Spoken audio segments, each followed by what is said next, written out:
call you babe? Does your husband call you babe? I'm not married. Okay, so even better. And I don't care. Okay, so I would like for you to apologize because that is derogatory, and second of all, Is tranny derogatory to you? Well, yeah. Yeah. Of course So, the tranny. Yeah, tranny. If that's derogatory, you are I apologize because that is derogatory, and second of all, Is tranny derogatory to you? Well, yeah. Yeah. Of course So, the tranny. Yeah, tranny. I'm so confused. What? Why did they change their voice a lot? It is a trans woman, I'm assuming, right? What if it was just a cis woman? They were just there. Jesus. So that I lost a job and I'm struggling to get a new one because of a year-plus long harassment campaign. I'm a human being. Not having health insurance is scary. Moving apartments in the midst of all this is a huge financial strain. I was doing my job well before all this happened. The cruelest people got what they wanted, and most people in this industry just let it happen. Thank you for everyone for supporting me and giving me the freelance work they can spare. I stand by everything that I've done throughout my career and believe that sticking up for yourself and other people should never hinder your work. What did she get fired for? Drew Pavlov wanted to chat with you. About what? Oh, no. I can't do it. I'm not strong enough. I'm sorry. Every human being has their limit, and I can't do that. Jordan Peterson on Joe Rogan. 2025. I can't. I don't know if I can do it. I legit don't think I can handle it. I don't think I can survive. Oh my god. Oh my god. Let's go. Clappa. Drew wanted to talk about the H3 situation. If he wants to, sure. The White House. Press brief. Do you think when the next president comes in, are we renaming the Gulf of Mexico back to the Gulf of Mexico? Or are we keeping it as the Gulf of America? What do you think? Did you see the Sam Harris Douglas Murray combo with her about Trump? Oh god, no. I don't know if I can handle that one either. Is it any good? Do. I heard that. Oh my god. Oh everybody. My god. Good to see you all. The thoughts and prayers of the entire White House remain with all of the Catholics around the world who are mourning the death of Pope Francis. Pope Francis touched millions of lives and dedicated his life to serving the Catholic Church. You know what she means. As a mark of respect for his memory, President Trump ordered flags be flown at half-staff, and he will be traveling to attend his funeral in Rome. The president will depart from Washington on Friday morning and return to the United States on Saturday evening following the funeral service. I can also confirm the dates of the president's trip to the Middle East. He will travel to Saudi Arabia, Qatar, and the United Arab Emirates from May 13th until May 16th. And on Thursday of this week, President Trump will welcome Norwegian Prime Minister at the White House for a working visit. The two leaders will discuss trade and regional security. This will be the 13th head of state visit of President Trump's term already. That's almost many times he's been golfing. At the border, President Trump continues to deliver on his promise to make America safe again. The Wall Street Journal captured the Trump effect in a recent article. Border crossings grind to a halt as Trump's tough policies take hold. U.S. Customs and Border Protection recorded its lowest southwest border crossings in history in March, and we're seeing the same successes at our northern border. Here's how the New York Post put it. Keep those Northern goddamn border Canadians sector out. previously overrun by illegal migrants sees dramatic drop in crossings. We haven't seen anyone since November, end quote. According to U.S. Customs and Border Protection, just 54 illegal aliens were apprehended in the Swanton sector of our northern border, which stretches more than 300 miles in March.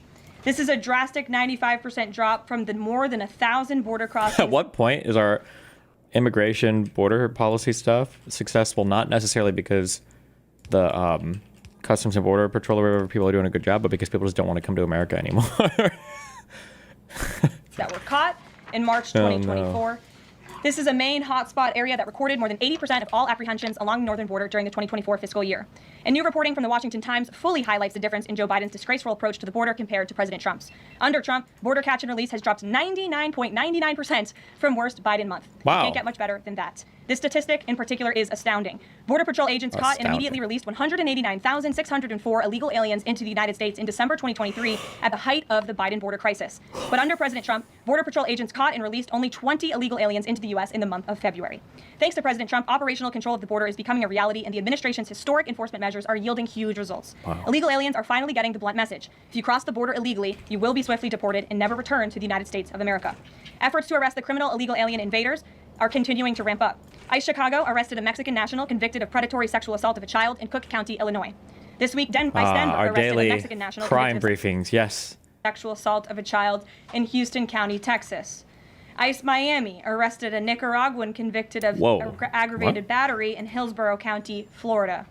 ICE Houston arrested a Salvadorian national convicted of attempted sexual assault of a child and escape in Dallas County, Texas.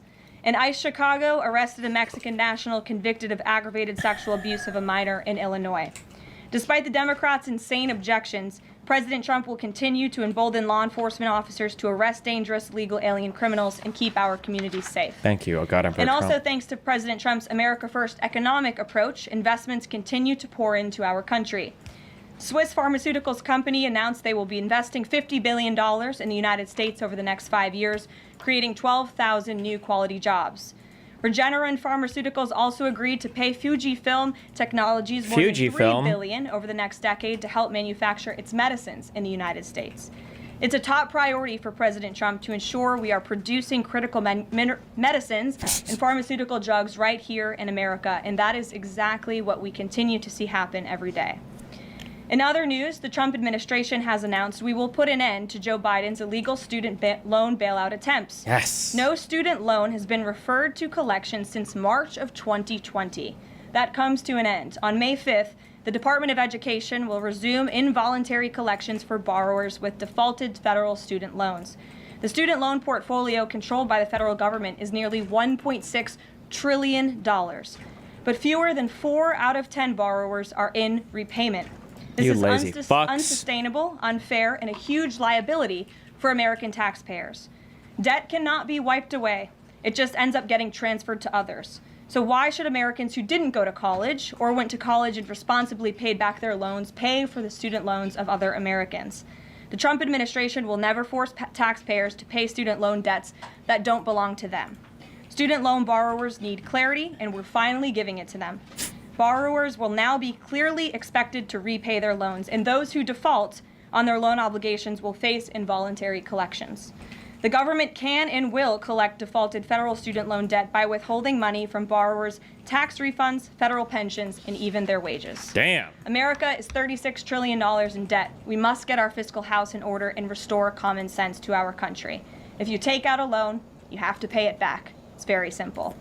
President Trump will not kick the can down the road anymore. Before we open it up to questions today, I want to commend our pool photographer who is in the room with us today. ABC News photojournalist Melissa Young is retiring after 44 incredible years on the job, covering here at the White House. Lapa, yes.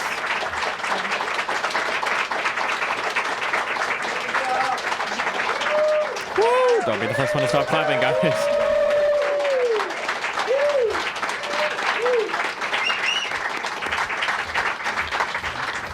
Melissa, congratulations. You have the largest round of applause I've ever heard in this room. So there's something we can all agree on, and you've had an incredible career here covering the White House. So congratulations to you, and we hope you enjoy retirement. I'm sure you will. And everybody else in the room will be very jealous of you as you're enjoying your rest. All right, let's get to it. We have an individual in our new media seat today. His name is Tim Pool. He's a political commentator and a media entrepreneur with millions of followers, a very big platform. currently hosts Timcast IRL, a daily news and discussions show, and The Culture War, a weekly podcast exploring cultural and political issues. True. His programs feature in-depth conversations on topics such as free speech, censorship, identity politics, and societal change, often engaging with a diverse range of guests. He's in Washington today because we are also hosting a local media row across the street in the Eisenhower building, which is a testament to our commitment to bring new voices into the White House to cover the president and this administration. So Tim, why don't you kick us off today? Yes, many of the news organizations that are represented in this room have marched in lockstep on false narratives, such as the Very Fine People hoax, the Covington smear, and now what's being called the Maryland Man hoax. He's trying to get a position in the White House. He's trying to fucking, dude, kill me. Oh my God, what an actual slurper. Holy shit.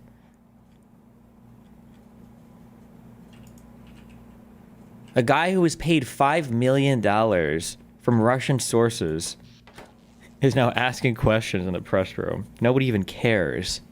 Nobody even cares. An MS-13 gang member adjudicated by 2 different judges, I believe, is just simply being referred to as a Maryland man over and over again.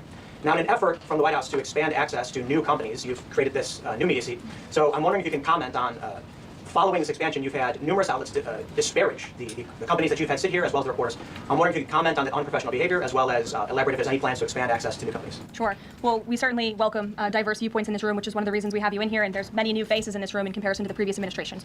We want to welcome all viewpoints into this room. We welcome unbiased journalists who really care about the truth and the facts and the accuracy, and you rightfully pointed out the Maryland Man story, which I, from this podium, when The Atlantic published it, on that very first day, I came to this podium and said, this is wrong. The press in this room have this story wrong, and we have seen more and more evidence come to the table that we have had all along. We were always right. The president was always on the right side of this issue to deport this illegal criminal from our community. And it is despicable to see the media continue to refer to this individual as someone who is just a peaceful man living his life in Maryland. This was and always has been an illegal criminal, an MS-13 gang member, and a designated foreign terrorist. And the administration maintains our position to deport these individuals from our community. So thank you for being here, Tim. It's great to see you. Thank you. Dasha, why don't you kick us off? Thank you. You're welcome. I really appreciate it. I have 2 questions, one on the Pentagon and another on the economy.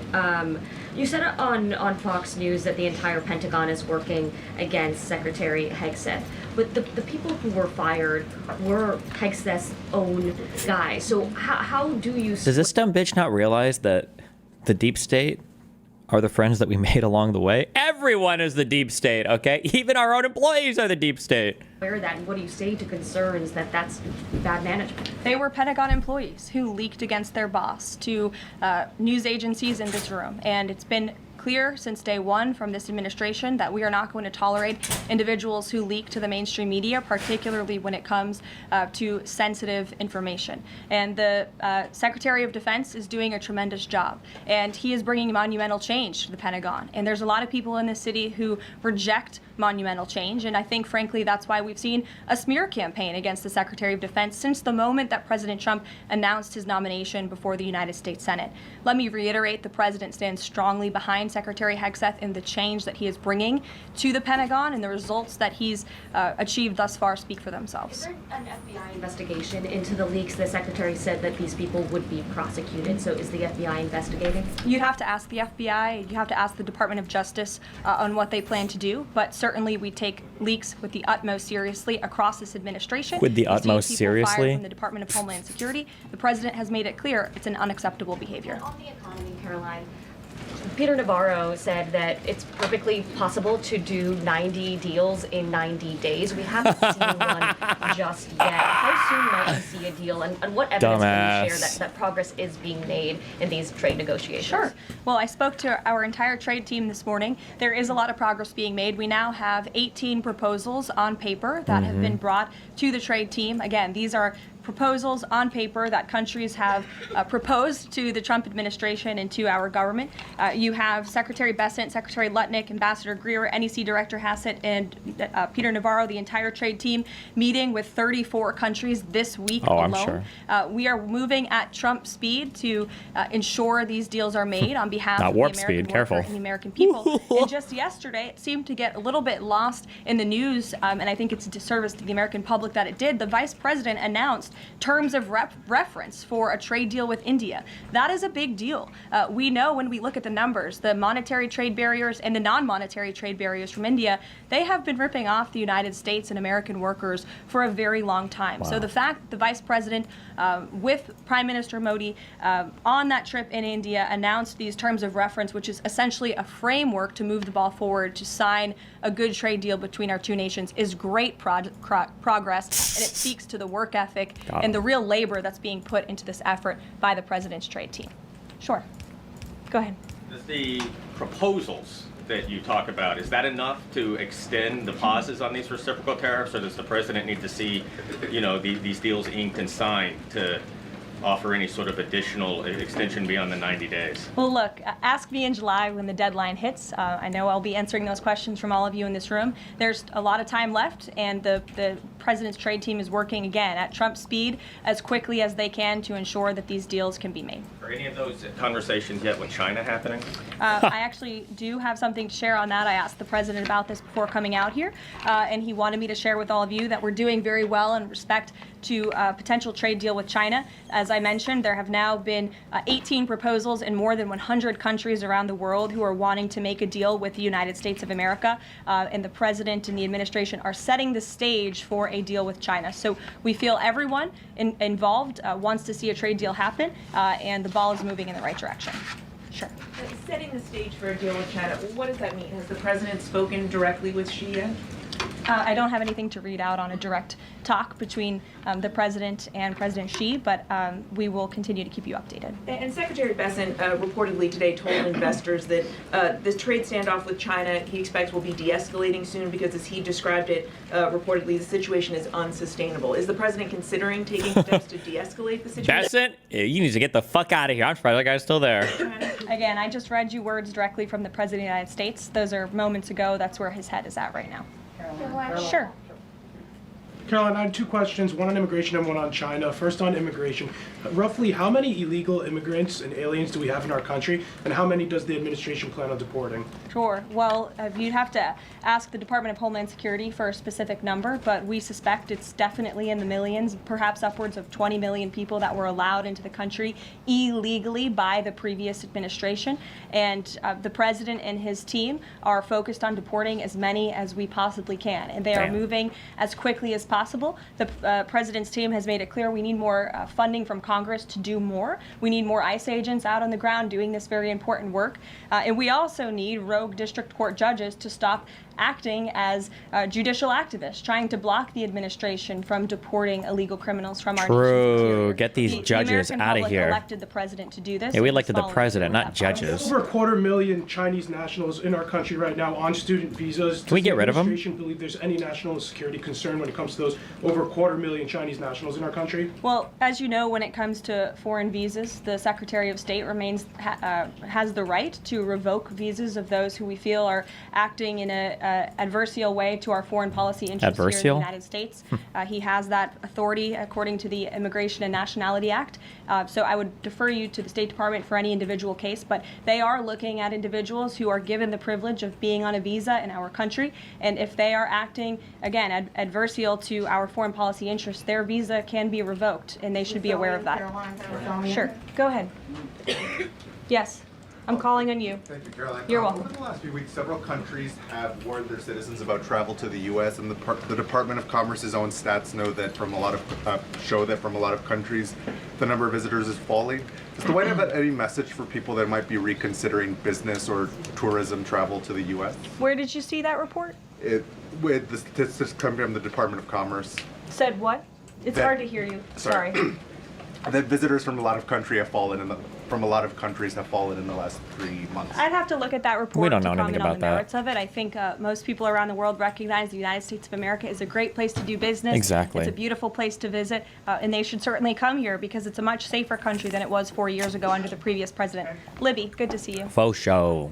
question about this upcoming announcement from HHS to ban food dyes. During the first week of the administration, the FDA announced that it's pulling its plan to ban menthol cigarettes. So two questions for you. How do you square a ban on menthol cigarettes being pulled and then announcing this ban on food dyes? And then how does the president feel about this upcoming ban that RFK is going to announce? Sure. Well, look, the Secretary of Health and Human Services, the president nominated him because he trusts him to make this country healthy again. It's not just a slogan, it really is a movement that has broken ground across the country. There's millions of people who believe in RFK Jr., Secretary Kennedy, and what he's doing. I don't want to get ahead of HHS with this historic announcement later and the details of it, but obviously the Secretary feels that he has reason and evidence to announce the ban on artificial dyes later, and I'll let him speak to that this afternoon. Phil. The president started the process of reclassifying more than 50,000 federal employees as Schedule F. We've already seen him march through a number of government agencies. I'm curious, should we expect mass firings, or is this a case-by-case approach, a scalpel or a sledgehammer? Well, look, as you saw on Friday, the president put out a statement about it. The Office of Personnel Management reclassified workers. They're now called Scheduled Policy/Career. And all the president is trying to do is ensure that federal workers are being held accountable for corrupt behavior. If they are engaging in corruption as a government worker, they should no longer have their job. I think that's pretty common sense. True. He also believes that bureaucrats should be held accountable. Yes. In accordance to the will of the American public. Yes. Who duly elected this the president. Not just this president, but all future presidents. If you work for the government, you should be adhering to the will of the American public and advancing the administration's goals and interests. And if you are not doing that, then you should go find another job whose interests you align with. So as for specific firings, I would defer you to the specific agencies, but the president in this move and Office of Personnel Management, it will make it easier to get rid of rogue bureaucrats who are engaging in corruption. Thank God. Sure. Well, real quick, a federal court ruled last Thursday that Google's dominance of online advertising and ad tech markets violated U.S. antitrust laws. I know the president has spoken to a number of folks in big tech, and Google's CEO was even at his inauguration. I'm curious, what is the president's reaction to that court ruling? I'll have to ask him, and I'll get back to you, Phil. You're welcome. John. Man, we really didn't prepare shit today, huh? Questions for you. Kevin Hassett has been a key economic advisor to the president in both of his terms. In 2022... And he still is. And he still is. He was just in my office. Absolutely. In 2022, he said that the independence of the Fed is super important. That's a direct quote. Is that something that the president... We don't really do independence here in the Trump building, okay?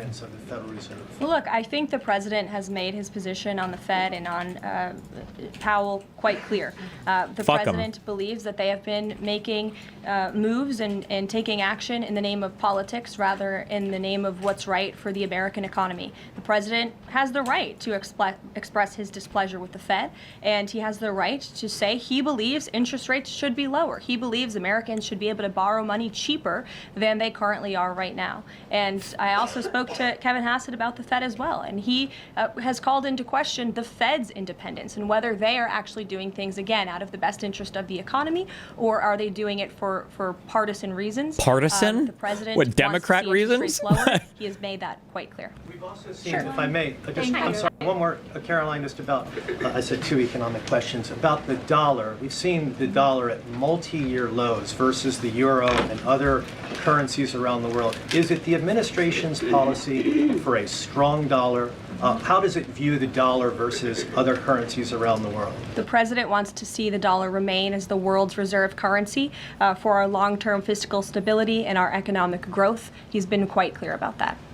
Sure. Two questions. And then to the woman behind you, who I haven't seen before. Welcome. Go ahead, Mary. Earth Day and then the Supreme Court, if that's okay. That's right. It's Earth Day. Yes. Happy Earth Day, everyone. I saw the president truthing about the garbage pileup from China in the Pacific, and then I believe Lee Zeldin is headed to San Diego to investigate the pile of sewage from Mexico. Can you speak to what the White House has planned for Earth Day and anything in that arena? Sure. I do have points from the EPA. Administrator Zeldin's doing a fantastic job, and they are always sharing their accomplishments with the White House, which we very much appreciate. He will be traveling, I believe he's in California today, for sewage situation. Here you go. Administrator Zeldin met with his Mexican counterpart to discuss steps Mexico needs to take to ensure the water entering the United States is clean and safe. And he's holding a press conference in San Diego today with elected officials and local stakeholders on the Tijuana River sewage crisis. I would also add from the president himself, he has always maintained he wants America to have the cleanest air and the cleanest water. And we want to do what's right for our environment and for our earth. And a lot of that is making sure that we have clean and sustainable energy. And we know that we produce natural gas cleaner and more efficiently than any country in this world. And the president wants to see that continue. What about coal? And then on the Supreme Court, I know the court is hearing a case dealing with parents who don't want their kids having to read gender ideology books in schools. Can you comment on that case and what the Trump administration hopes to see come from that? Sure. We hope the Supreme Court will do the right thing, and the president has been very clear. He stands on the side of parental rights, and he believes strongly that parents should have a greater say in their children's education and the content, if you will, that children are being exposed to in our public school system. Sure. Go ahead. Caroline, thank you. Hi. I'm Carolina Lumetta with World News Group. The administration ended some temporary protections for Afghans, including several hundred Christians who have been punished by the Taliban. Is the president considering any exceptions for Afghans who could face death or torture if they return to their home country? So let's just be clear about one thing. We didn't end that proactively. It expired, and it's because the previous administration illegally paroled millions of people, or hundreds of thousands of people, into the country, and then gave them temporary protective status, which again is a temporary status. It's not a permanent status in this country. And if there are individuals here who came in through the Biden administration who want to claim asylum, there is a legal process to do that, and those cases will be adjudicated by a judge on a case-by-case basis. We have a legal immigration process in this country for a reason, and all this administration is trying to do is effectuate that. Reagan. Thank you, Caroline. I have two questions for you Sure. on immigration. March deportation numbers were down slightly from the same time period last year. SCOTUS recently ordered a pause on deporting turned day Iraq members with the Alien Enemies Act. I'm curious what other tools the administration is looking at to boost those deportation numbers. Sure. Well, we are obviously complying with the court's order. However, it was a temporary pause. The Supreme Court basically said, sit tight, and they will follow up with an order, and we're confident that the Supreme Court will rule on the side of law and recognize the president absolutely has the executive authority to deport foreign terrorists from our nation's interior under the Alien Enemies Act. We feel very strongly about that, and we're confident the courts will side with the president and his executive authority. As for deportations, we continue to deport illegal criminals under Title VIII, which is an immigration authority given to our Border Patrol agents and the Department of Homeland Security to deport illegal criminals from this country. And the administration continues to do that at record speed as quickly as they can with the resources that they have. They recently dropped charges against the MS-13 leader caught in Woodbridge, Virginia, with the idea that this will expedite the deportation process. Does the administration plan to drop charges against other criminal illegals to speed along the deportation process? You'd have to ask the Department of Justice. Obviously, that's within their purview, and I can't speak for them. However, it is our goal to deport as many illegal criminals and aliens from our country as we possibly can, as quickly as we can. Jackie. Thank you, Caroline. We've heard so much about this Saudi trip planning, and the president's mentioned it himself before, but I don't think we've ever heard on the record what he hopes to achieve in Saudi Arabia and what the purpose of the trip is. Sure. Well, the president looks forward to this. It was supposed to be his first foreign visit, but of course now he is going to Rome this weekend to honor the Pope and attend the funeral. The president looks to strengthen the ties between the United States and these countries in which he will be visiting. He'll be having many bilateral meetings and talks, and we look forward to the trip and hope to see many of you there. And the meetings in London this week, do they have any nexus with the plans in Saudi Arabia? I can't speak to that. However, I do have an update on meetings when it comes to the Russia-Ukraine war. I was just in the Oval Office with the President, Steve Witkoff, and they wanted everybody to know that the negotiations continue. We feel, again, we're hopefully moving in the right direction, and the Special Envoy, Steve Witkoff, will be heading to Russia again later this week to continue talks with Vladimir Putin. Is that why Rubio is not heading to London? Is he accompanying Witkoff to Moscow? I can't speak for the Secretary of State's travel schedule. I'd defer you to the Department of State. And more broadly, just about the peace agreement, the talks that are ongoing. Secretary Rubio had said that if things don't go the right way, that the U.S. might need to take a step back. What does What does that stepping mean? back look like? Does that a step back from Everything? brokering peace, Are we just saying or would fuck that it? imply a broader withdrawal from U.S. support for Ukraine and the war? Look, I think it would be unwise for me to broadcast that from this podium. Ultimately, that's a decision for the president to make, but he's made it very clear he wants to see peace, he wants to see this war end, and he wants to stop the killing on both sides of this war, and he's been very clear about that for quite some time, and he has grown frustrated with both sides of this war, and he's made that very known. Brian. Thank you, Caroline. Last week, the president talked. I just don't understand. That's just so crazy that that was going to end on day one. Anybody remember? Does anybody remember that? Or am I making that up? Did he ever say that? Did Donald Trump ever say that I'm going to end this on day one? Or am I remembering something else? Maybe it was like a TV show or something I'm watching. I'm sure. I feel like I remember him saying that though. About nonprofit groups, specifically Pentagon, Crew, and he hinted that there could be further actions taken against nonprofits. Does the White House have any plans for any sort of actions against NGOs, nonprofits, or other similar groups? Is any of that coming up? Is that being worked on at this time? I'll have to check in with our policy team and get back to you. Sure. Thank you, Caroline. Travis Gilmore with the Epoch Times. Are some colleges using taxpayer funds to further political agendas? And what is the administration's response to Harvard's lawsuit? Sure.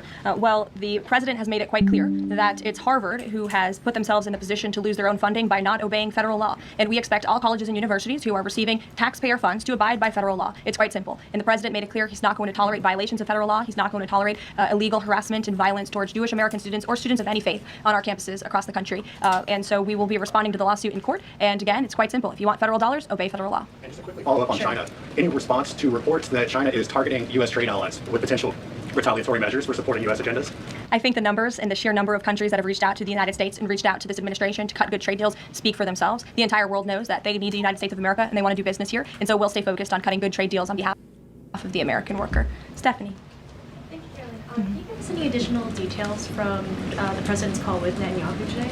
I did speak to the president about it. It was a good call. They spoke particularly call, about some would Iran say. and the negotiations that are underway with Iran and the United States. And the president has made it very clear repeatedly, but I'll reiterate, there is no daylight between the United States of America and the state of Israel. He stands strongly behind our ally. He's made it quite clear when it comes to Iran that we want to see a deal, and Iran has a choice to make. But the president has also made it very clear, and he reiterated that in his call with Prime Minister Netanyahu today about the need for Iran to never obtain a nuclear weapon. Hell I do yeah, have one more bit of news that I would like to share with all of you. Let's zog up for real now. Hell yes. Hell yes.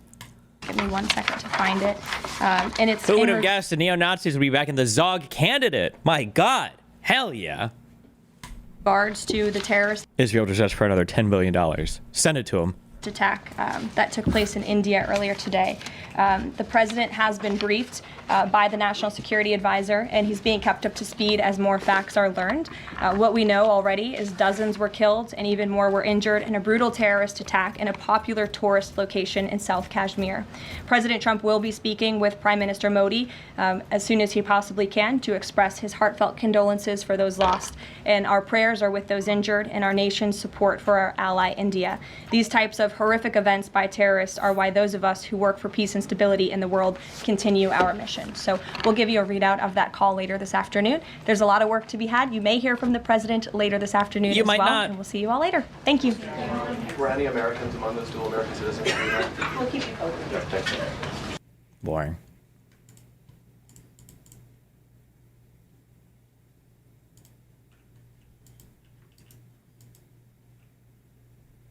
Will it become difficult to fill and confirm positions with sycophants if they start getting fired?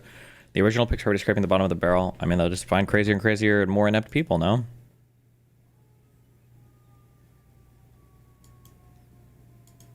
Hasan saying he would not use Tiny Chat against Stan in 2024. Yeah, no, he owns this. He owns Tiny Chat. It was like, it's definitely his. That part is not shocking. And the fact that Diddy was fundraising for it alongside Ashton Kutcher, that's also not that shocking. Rich people fucking invest in a whole bunch of stuff. The part of this that makes it weird.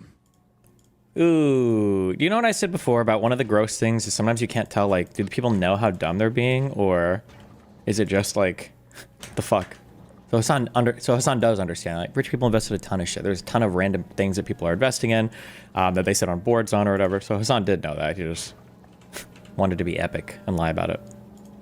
The part of this that makes it weird. The part of this that would make it weird is if Diddy was actually using the website to talk to minors. But even then, there's no assurances that Dan Saltman personally knew that Diddy was using it to do such a thing. So unlike people who routinely lie about me and use any and every opportunity to slander me, attack everyone in my orbit. This is how many months old? 6 months old? Regularly, I'm not going to participate in that sort of thing. So despite the fact that yes, Dan Saltman does own Tiny Chat or did own Tiny Chat and fundraise off of Ashton Kutcher and Diddy, I don't know if he knew the extent of how. It would be, people are, someone like this in chat, so like, what do you think about suing for defamation? The thing is, you have to be able to show damages, I think. Maybe. It would depend on what he's accusing Dan of in particular. Technically, there are some things that are just so gross, if you accuse somebody of them, they're statutory awards, and you don't have to actually show damages. But it would be really funny to put in front of like a judge or jury, so he said this, and like, what's your argument? And that's slander or defamation. Well, earlier he said, if I did say this, it would be slander. And then later he did say this. Everyone in my orbit regularly, I'm not going to participate in that sort of thing. So despite the fact that yes, Dan Saltman does own Tiny Chat or did own Tiny Chat and fundraise off of Ashton Kutcher and Diddy, I don't know if he knew the extent of how much Diddy was using it. It's not a good look, but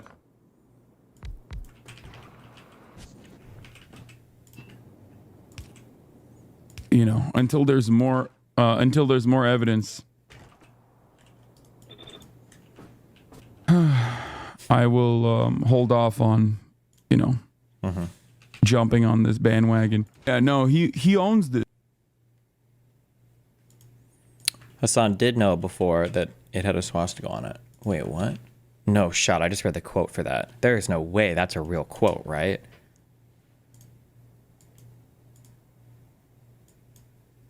I want the normal, this one. The normal one without the... This one's sicker. Wait, that's a little sus. That's questionable. Bag. Oh, okay. Yeah. It immediately goes for the swastika one. Got it. Oh, no. No, Hasan, what have you done? Oh, no. What? Wait, hold on. Was there... Dude, this is some crazy gaslighting shit. Wait, this is some actual insane shit. Was Hasan saying like, what, bro, you really think we would pick a thing just because it looks like a swastika, bro? You're crazy, man. Bro, you're crazy. Did he say this? I like this already much better. Jesus Christ. He got it at first glance. He was like, that one.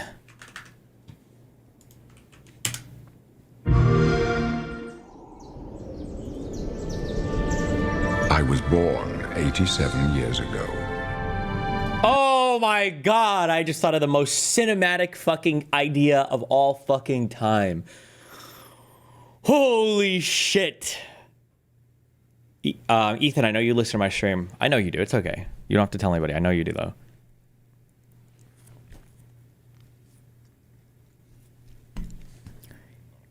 Ethan needs to delete the response video that he made to that iDubbbz content cop. He needs to do a video on this whole ordeal about all the gaslighting. And he needs to call it a context cop. And at the end of the video, he needs to bring in Dr. Kirk Honda and ask him to reevaluate iDubbbz's apology from a B to a C And when Dr. Kirk Honda says, no, I'm not going to be weaponized, that's not what I do here, Ethan will go, okay, that's fine. I didn't build my whole video around that. And then he needs to bring in the head of the ADL, and he needs to get Hasan's second Anti-Semite of the Year award changed to the first place Anti-Semite of the Year award after showing him all the Nazi shit. That would be cinematic as fuck. God, that would be so good. We have changed and reorganized our Anti-Semite 2024 of the Year award. And then the ADL makes Hasan #1. But for all these years, I've never been the ruler of my own dreams. This is the 27th of last seed, the year of Akatosh 433. These are the closing days of the third era and the final hours of my life. Oh, true. That YouTube video would start with all of Hasan's enemies looking into the camera and be like, wake up, Hasan. But they're not any of his enemies. It's just me in makeup as every other person, since apparently I control every single person on the internet.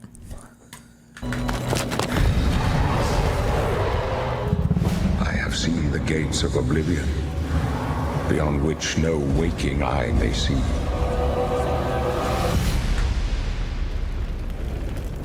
This is only the beginning. Worse is yet to come. Looks clear. A trap! The time of cleansing draws nigh. Who now will Nigh. save us from the coming Nigh, darkness? you say?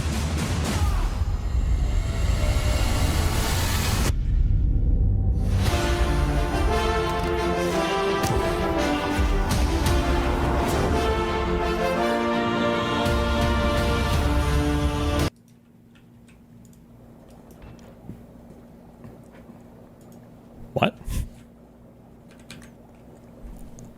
Did they use Pirates of the Caribbean temp music here?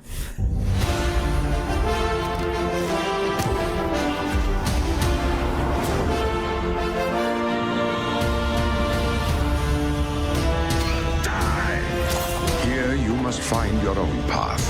Remember the Emperor!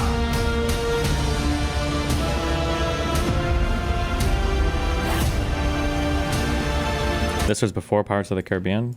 Was this song an Oblivion song? I never actually played Oblivion. I don't fucking know.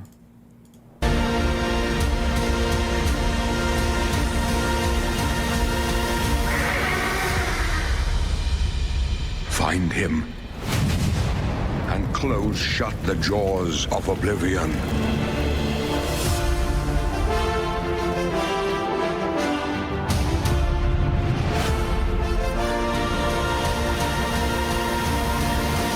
My God. That's hardcore.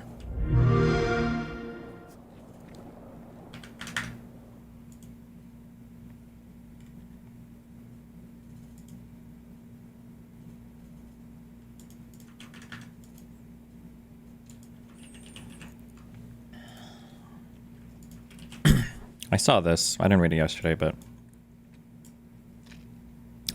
Larry David. Imagine my surprise when in the spring of 1939, a letter arrived at my house inviting me to dinner at the old chancellery. Is that how you pronounce that? With the world's most reviled man, Adolf Hitler. I had been a vocal critic of his on the radio from the beginning, pretty much predicting everything he was going to do on the road to dictatorship. No one I knew encouraged me to go. He's Hitler. He's a monster. But eventually, I concluded that hate gets us nowhere. I knew I couldn't change his views, but we need to talk to the other side, even if it has invaded and annexed other countries and committed unspeakable crimes against humanity. 2 weeks later, I found myself on the front steps of the old chancellery and was led into an opulent living room where a few of the Führer's most vocal supporters had gathered. Himmler, Goering, Leni Riefenstahl, and the Duke of Windsor, formerly King Edward VIII.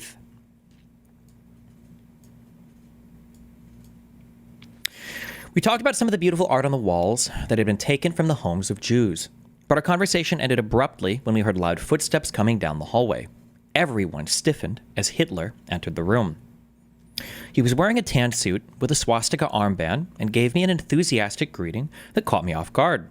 Frankly, it was a warmer greeting than I normally get from my parents, and it was accompanied by a slap on the back. I found the whole thing quite disarming. I joked that I was surprised to see him in a tan suit, because if he wore that out, it would be perceived as un-Führer-like. That amused him to no end, and I realized I'd never seen him laugh before. Suddenly, he seemed so human. Here I was, prepared to meet Hitler, the one I'd seen and heard, the public Hitler, but this private Hitler was a completely different animal. And oddly enough, this one seemed more authentic. Like this was the real Hitler. The whole thing had my head spinning. He said he was starving and led us into the dining room, where he gestured for me to sit next to him. Goering immediately grabbed a slice of pumpernickel, whereupon Hitler turned to me, gave me an eye roll, and then whispered, "Watch, he'll be done with his entire meal before you've taken 2 bites." That one really got me. Goering, with his mouth full, asked what was so funny, and Hitler said, "I was just telling him about the time my dog had diarrhea in the Reichstag." Goering remembered. How could he forget? He loved that story, especially the part where Hitler shot the dog before it got back into the car. Then a beaming Hitler said, "Hey, if I can kill Jews, gypsies, and homos, I could certainly kill a dog." That perhaps got the biggest laugh of the night, and believe me, there were plenty. But it wasn't just a one-way street, with the Führer dominating the conversation. He was quite inquisitive and asked me a lot of questions about myself. I told him I had just gone through a brutal breakup with my girlfriend because every time I went someplace without her, she was always insistent that I tell her everything I talked about. I can't stand having to remember every detail of every conversation. Hitler said he could relate. He hated that too. What am I, a secretary? He advised me it was best not to have any more contact with her, or else I'd be right back where I started, and eventually I'd have to go through the whole thing all over again. I said it must be easy for a dictator to go through a breakup. He said, "You'd be surprised. There are still feelings." There are still feelings. That really resonated with me. We're not that different, after all. I thought that if only the world could see this side of him, people might have a completely different opinion. 2 hours later, the dinner was over, and the Führer escorted me to the door. "I'm so glad to have met you. I hope I'm no longer the monster you thought I was." "I must say, mein Führer, I'm so thankful I came. Although we disagree on many issues, it doesn't mean that we have to hate each other." And with that, I gave him a Nazi salute and walked out into the night.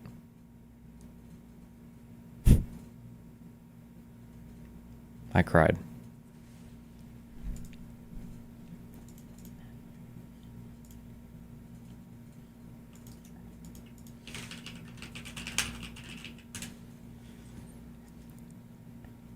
I straight ripped this from Wall Street Bets. Wait, or not what I just said, but that was a New York Times op-ed that Larry David wrote to make fun of Bill Maher. Wait, was it not Wall Street Bets? Was there a different subreddit that I stole this from? 1 second.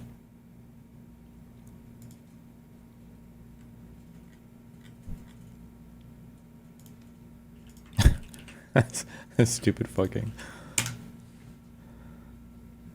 Hi, Victoria Guido with Politico. Some of the president-elect's advisors have suggested that you should resign. If he asked you to leave, would you go? No. Can you follow up on, do you think that legally you're not required to leave? No.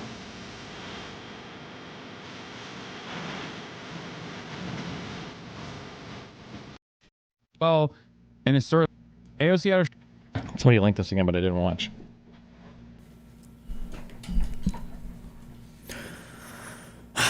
Is this worth watching?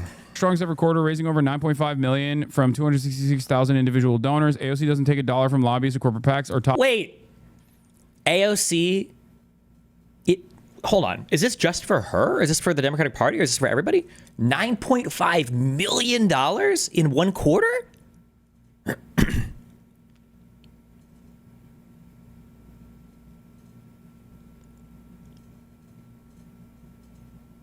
That's insane.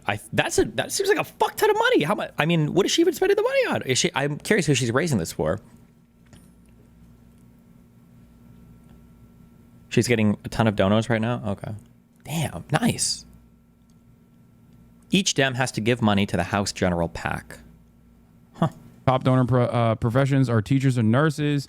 64% more first-time contributors. Yeah, AOC momentum is rising as Bernie. Oh no, not good. AOC. Whoa, whoa, whoa, whoa, whoa, whoa, whoa, whoa, whoa, whoa, whoa, whoa, whoa.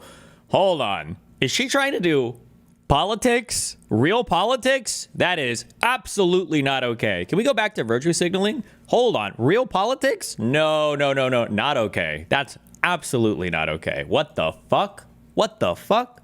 Is elevating her as like the spiritual successor of the movement. I don't know what that will look like. Especially the Socialism is rising as Bernie is elevating her as like the spiritual successor of the movement. I don't know what that will look like. Especially considering that AOC actually has better opinions on stuff like Israel, for example. But then again, there's also there's also issues with her instincts, something that I have criticized AOC for. Number one, for example, she gets duped a lot by, she's too woke for her own good and gets duped by people that will use emancipatory language. Remember, okay? I know this is hard for you guys, and I know a lot of you don't believe me, okay? But you have to get this in your brain, okay? I'm going to explain this again. I don't know how much of this video will relate to this, okay? Woke and progressives, okay, are very, very, very far along the left spectrum, okay? You go very far down and you find progressives or wokies, all right? These people at their worst are people that obsess over like race stuff and trans stuff, and, you know, they're very identity politics related, okay? That's if you go very, very far along the left spectrum, okay? That is not what Hasan is most of the time. Tankies, or that's the slur name for MLs or Marxist-Leninists. These guys are not liberal. These guys are communists or socialists. They don't believe in a liberal establishment. They don't believe in capitalism. They don't believe in like capital at all, okay? These people want something fundamentally different. MLs or tankies hate wokies, okay? Because they view wokies as distracting, okay? Race and trans and all that bullshit is cringe and stupid. What we need to focus on is the class struggle, meaning the proletariat versus the capitalist, the bourgeois, okay? When people get hung up on this id pol, it distracts from the real things, which are the overthrowing of the capital class. So whenever you hear things like from Hasan, and Hasan wears both hats. He'll put one on. Sometimes he'll play the woke, oh, black people, and then other times he'll wear the, can't believe you guys are wasting so much time on idpol. We need to do more ML stuff. He switches out from these hats pretty often, so it can be kind of confusing. But it's important to be able to distinguish that, because there are some people that are clearly like ML types, like, okay, this guy doesn't give a fuck about the woke progressive shit at all. And then there are just like very wokey progressive people who are like, oh, we need more rainbow trans flags or whatever. They're very different people. It sounds like Hasan is about to put on his tanky hat here and get upset about talking about anything related to identity politics, because he just wants to focus on the capitalist stuff. She's too woke for her own good and gets duped by people that will use emancipatory language. She is too afraid to draw a line of demarcation and revel in the hatred of her ideological enemies. This was a problem with Bernie Sanders as well, and it's certainly a problem that persists with AOC on top of that.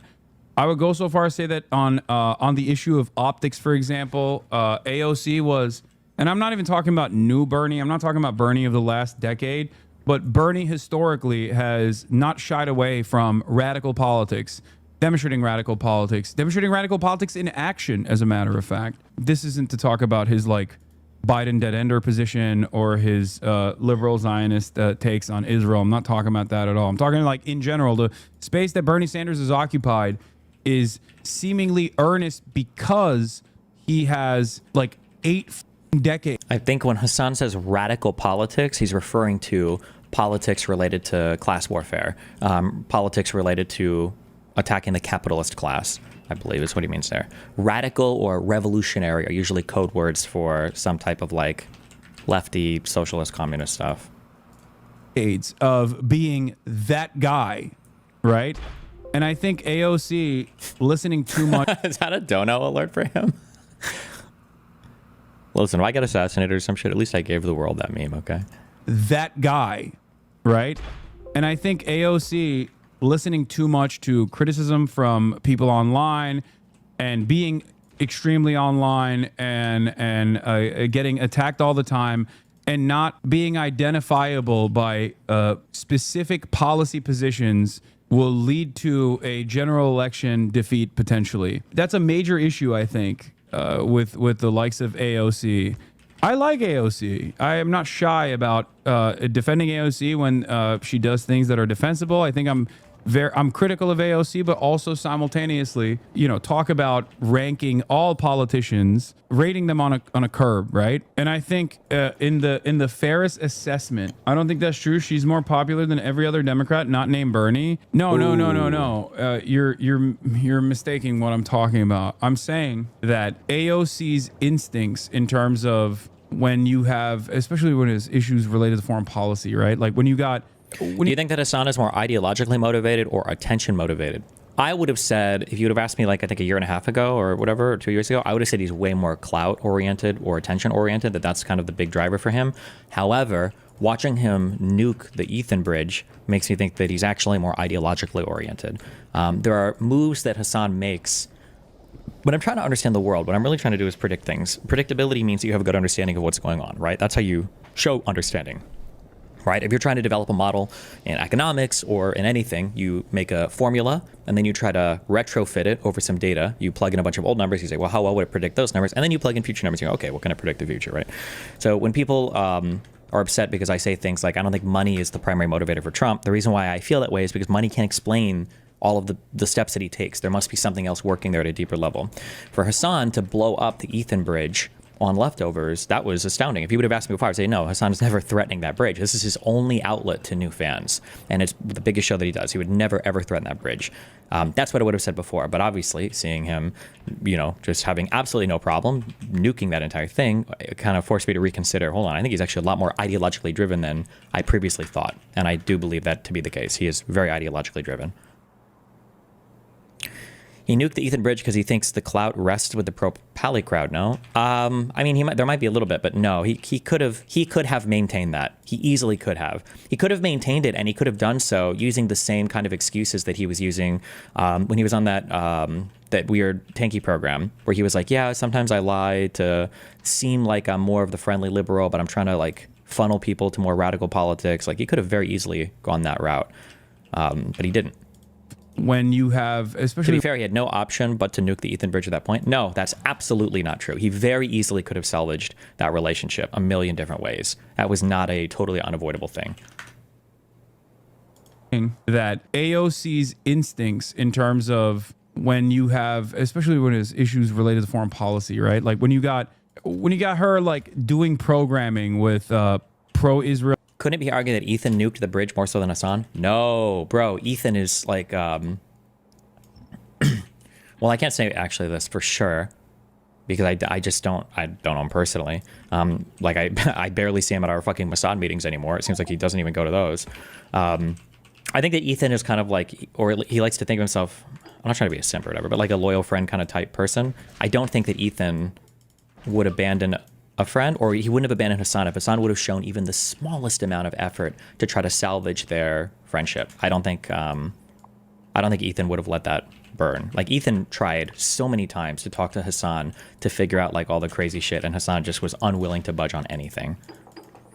Stinks in terms of when you have, especially when it's issues related to foreign policy, right? Like when you got her like doing programming with pro-Israel advocacy group. Oof. Under the auspices of like combating anti-Semitism, right? Like I think that is a mistake. I don't think she should be doing that. I think she should just be like, no, we're not doing this. Like we're not doing this at all, right? I get why she's doing it because she wants to draw a line in the sand to say like anti-Semitism is of course unacceptable, which it is. It is unacceptable. She does, when she got scared after meeting Corbyn in 2019, that's a good example. Or when she got mad at Bernie, I think for going on the Joe Rogan Experience. There's a lot of stuff, but no one asked for this criticism. You volunteer crit for AOC and give charity to stupid fucking hogs in your chat. What if the Ethan collab was cutting too much into Hasan's own viewership? Maybe he didn't want to split the revenue? No, bro. No. Hasan was turning Ethan's audience, bro. It was the exact opposite of what you're saying. He was literally transforming Ethan's audience into like a radical, crazy audience.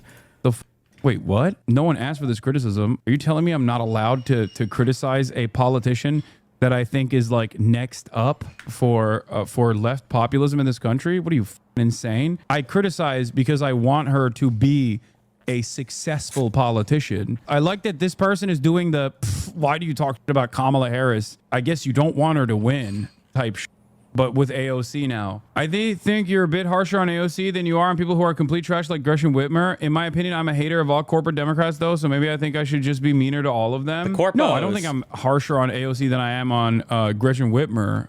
Not even a little bit. It's not even a question which one I prefer over the other. Like, I'm not saying AOC is bad. I'm saying I wish AOC was more of a fighter. I wish AOC had more aggressive stances on issues that you could peg her on. You know what I mean? That's what I want. This is not even I've said this before. I think I said this a year ago. The issue that I have now with AOC is that when AOC was coming up, she kind of marketed herself as like a radical socialist.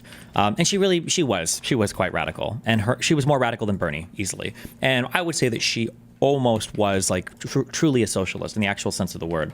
Like, people don't even talk about it that much because nobody knows any policies or anything in the US because everybody's a fucking retard, whatever. But like that Green New Deal shit, that was some hardcore socialist shit, okay? Like part of the Green New Deal that I feel like I've never heard anybody talk about was the proposal to expropriate 15% of every single US company and give ownership of it to the employees, was to mandate that. It was a very, very radical thing, but everybody talks about the Green New Deal's climate shit because, I don't know, conservatives are fucking retarded, whatever. That was quite radical. But the as she's been in politics and as she's learned how to communicate with other politicians and as she has kind of, I would say like grown as a person and somebody in Congress, I think AOC's kind of realized like, oh, this doesn't get anything done when you act like this. You have to be willing to moderate. You have to be willing to work with other people. And now they fucking hate her because of that. Policy disagreement. Whereas I feel like the overall vibes that plague AOC plague the Democrats as a whole. She does have a position. She is a leftist. She's a progressive. That much is true, right? Everybody understands that. Some people hate her for it. Some people love her for it. But ultimately, I think that there is still that same identity problem, the same association problem with AOC that does not exist for Bernie. Bernie Sanders, on some issues, like on foreign policy or Israel, is not as radical as AOC is, as a matter of fact. And yet, Bernie Sanders doesn't get the same level of attacks that AOC has received. Partially because AOC is too online. The reason why AOC gets more attacks is because I think AOC is seen as more of a threat. She's young. She is gaining political prominence in the Democratic Party. She can command huge audiences. And I think that's scary because she looks like somebody that could have a lot of political influence in the future. Bernie Sanders, and I have a lot of respect for Bernie, just because he seems sincere. And I mean, I do rate that highly. That's not a backhanded compliment. I think sincerity is important. I appreciate that from Bernie. But in terms of political effectiveness, Bernie's been in office for 250 years, a little bit longer than Biden. Bernie hasn't really accomplished anything and probably was never going to, because I don't know if Bernie just didn't have the mind for politics the same way that AOC does. He's good at winning his election in Vermont and making speeches, I guess, and that's it. But for political power, not really that great. Yeah, AOC, I think, is much more scary in that she's shown that she is able to navigate actual political structures in a more effective way, I think. And she attacks that AOC has received, partially because AOC is too online and she doesn't have the 50-year track record of being known as a radical element within American politics that has caused him to look, understandably, as an anti-establishment figure, and has caused him a lot of goodwill in the eyes of the American public. And even then, I wanted Bernie Sanders to be way more aggressive when he was running. Twice. My major criticism of Bernie Sanders was that he was too soft. He loved Joe Biden. Like, that was a huge issue. I wish she was more confident in what she has, if that makes sense. Because she has the opportunity. She has the opportunity to be, it's funny, he's criticizing her for being too online. She has the opportunity to be perma-online and to get nothing done politically, and that's what Hasan wants. He wants her to be go back to being a radical socialist like when you first were voted for. Remember when you were talking about expropriating companies from people and going after all the billionaire class and just class politics? Now you're doing like weird wokey shit, or you're talking to like the Dems, and now it's like cringe and not cool anymore. Like, we need to go back to cool AOC. That's what he wants. to be the voice of this party. But I hope that she doesn't mistake that she has this position of prominence because she's played ball at times with establishment Democrats. Oof, he and not hates that. because she hasn't. If you were to ask me, I would say it's because she hasn't played ball in certain instances, or because she is at least like had a position that is outside of the boundaries of establishment Democrats. That is part of the reason why she has this net favorability at the moment. Her association with Bernie Sanders as well. AOC fails to lead on issues sometimes. She falls back on tested rhetoric instead of convincing the base to follow her ideas. Yeah, that's another. That's it. Would you say that AOC currently is still further to the left of yourself? Oh, absolutely. For sure. For sure. Even Biden and Kamala were probably quite a bit to the left of me on some things, on economic stuff, probably. One thing that I'm actually maybe more conservative. I don't know where the mainstream Democratic opinion is right now, but I mean, like, you've heard me say this over and over again. I'm not like I don't believe in protectionism in almost any form. Not for economic reasons, maybe for national security reasons. But the Democratic Party in general is like, it felt like they're relatively pro-protectionist, that like we can ban some forms of immigration or we can do some kinds of tariffs to protect local workers or whatever. I don't have that position at all. And I also don't view unions as just like fundamentally good force. I just view them as organizations that represent workers. That's it. They can be good, they can be good, they can be bad, just whatever. That being said, it seems like it would probably support unions more than not right now in the U.S. just because it seems like labor power is pretty low. But another thing as well, like, you need a stubborn asshole. You need a Is a socially progressive, fiscally conservative thing meme actually describe you then? No, I'm not fiscally conservative at all. I'm still like, I'm a massive fan of certain forms of aggressive wealth redistribution, of aggressive targeting of different things in the United States that could be funded with tax dollars better, things like schools or neighborhood reinvestment or whatever. Like, I'm still super in favor of all of that stuff. I just want stuff that actually works, not meme shit that makes us feel good. That's another thing as well. Like, you need a stubborn asshole. You need a stubborn asshole. You can't rely on. The problem with stubborn assholes is stubbornness is only good when you're making progress, but if you're not getting anything done, it doesn't matter.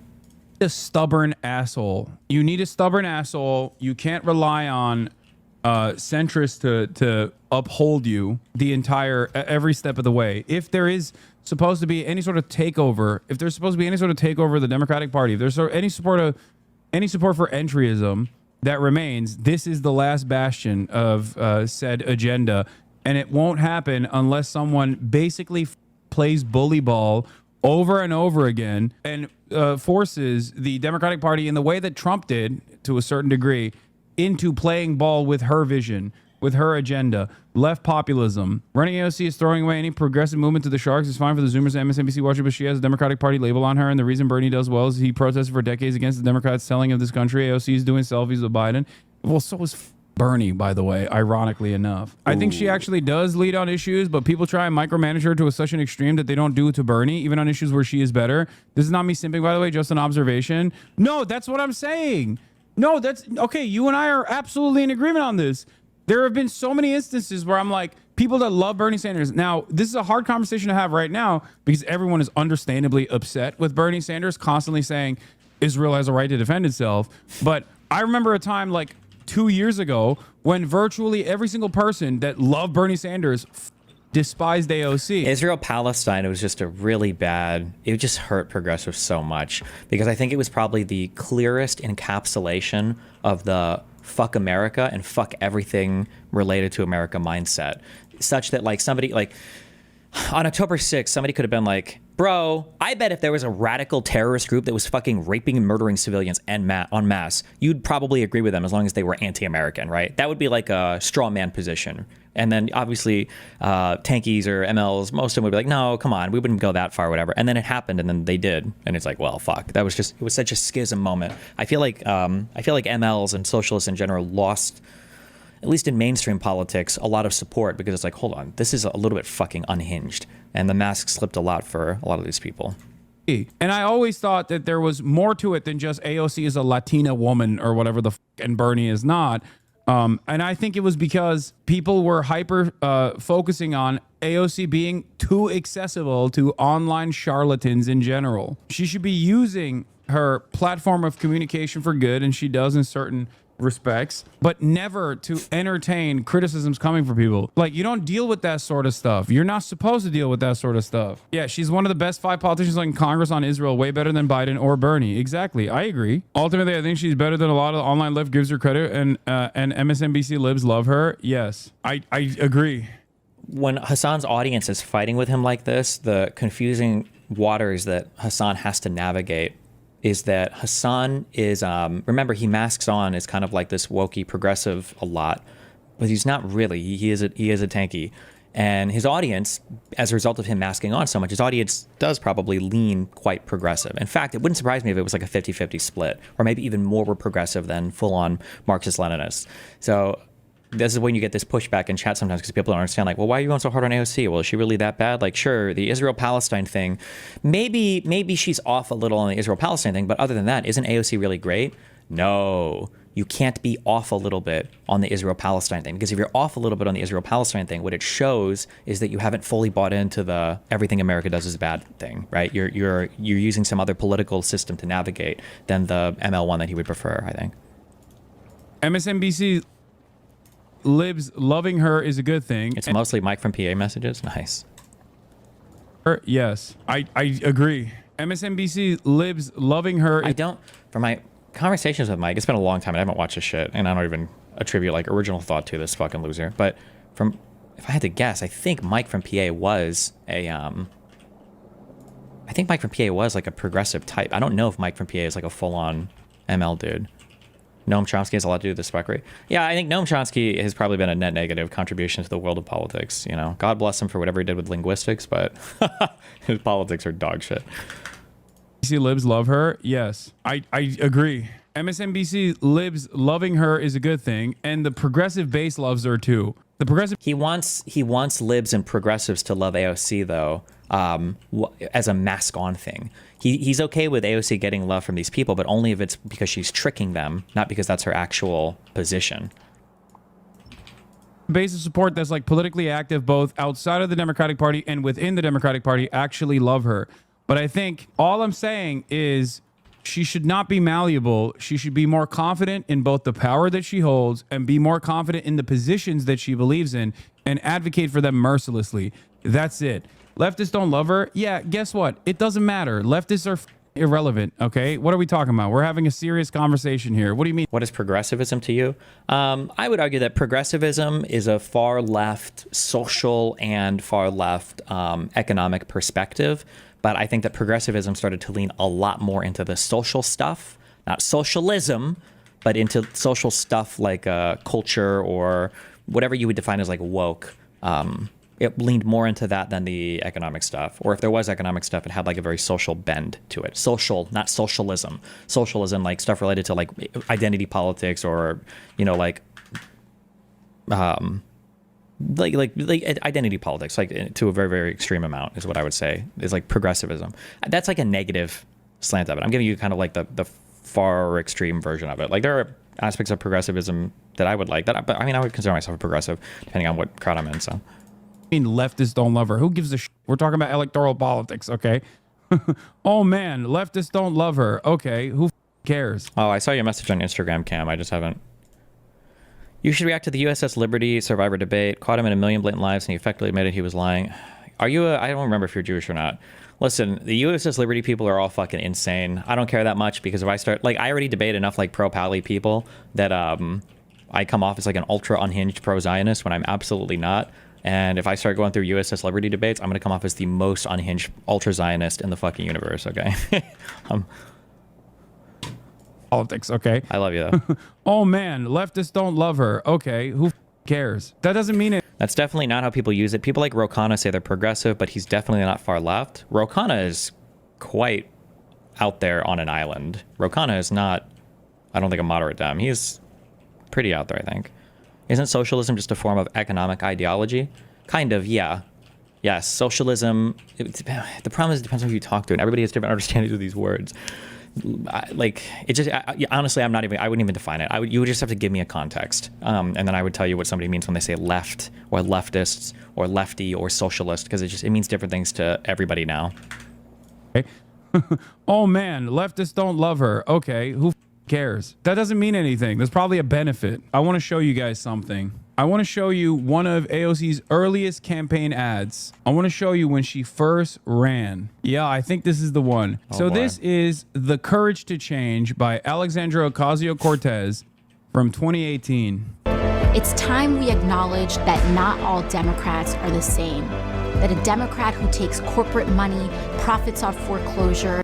Like, this was literally crack cocaine. Actively. Like, look why he loves it so much, right? It's shitting on the Dems. It's shitting on the establishment Dems. Taking a stance against establishment Democrats. Unafraid to very specifically call out enemies within the ranks. They're a cancer, dude. Dude, I understand. We will go back to reading that book, I promise, okay? One of the things I didn't understand for people that were like anti-communist or anti-socialist in Europe or whatever, because I didn't necessarily, like, I always attribute all of it to, well, in World War II, the Soviets did some crazy shit. So of course, a lot of people were pretty scared of like the socialist communist shit. But even, I never really knew anything about, and I still don't even know that much about the Lenin takeover of the Russian Empire either. And a lot of people just had, socialists are just very scary. They are a cancer. Like, their idea is that there's going to be some kind of organic revolution in every country, and they need to do whatever they can to foster that, and it's going to come from within and eat the whole bourgeois and the political class up, and all the proletariat will rise up, and it's just, and they have this default assumption that, remember, a Marxist-Leninist doesn't believe that they have to do much convincing of. Actually, I'm sorry. MLs don't believe they have to do any convincing to an ordinary person to make them into a socialist. Socialism, according to Marx, is supposed to be the next step of a capitalist society. That once a society has reached this capitalist utopia, that there will be a fall as the organic contradiction between labor and capitalist, as this expands, the tension will grow. Eventually, it becomes unsustainable. Things like the Marxist believed tendency of profits to fall and all this bullshit will cause this basically a revolution, and then the thing that will come after that revolution, because you need the capitalist stage of your economy in order to create all of the capital and create all of the wealth that the proletariat will then be able to seize. Socialism was supposed to be the next stage of a capitalist economy. So that's why whenever they talk about talking to ordinary citizens or whatever, they never really say that, like, we need to show people that socialized healthcare is good. We need to show people that we have to abolish these systems. What they say is people already know this, but if they don't, it's because of stuff like manufactured consent. It's just because the capital class has brainwashed them. The capitalist class is lying to them. They've brainwashed them, and you know, people will know that socialism is better because it's the next thing, and they know it intuitively. We just have to, like, get these other guys out of the way, which is very fucking cringe and annoying. Not just talking about like Orange Man is bad. Everybody knows that. Every single time there has been a leader in the Democratic Party, they have done this. Obama did this. It is so shocking. Yes, that's why we've talked about this before, but this is why people like Hasan fucking hate Polish people or hate Eastern Europeans more than they hate Nazis or anybody else, is because Eastern Europeans are kind of your biggest, I don't want to say stalwart, but they're like your modern day haters for a lot of Soviet stuff or a lot of communist stuff. They're like, well, our country was subjugated by, the communist empire, and we didn't really like that very much. And it's why you hear people like Hasan say such horrible negative things about Poland all the time, or Polish people. It's because they're a country that's like, fuck that socialist shit. We tried it. We're going to do the capitalist shit. And they hate it. Democratic Party, they have done this. Obama did this. It is so shocking that they, like, this is something that... Excluding Russia. I don't know what the average Russian thinks about communism or socialism, but Russia as a country has nothing to do with communism or socialism today at all. I don't think there are any...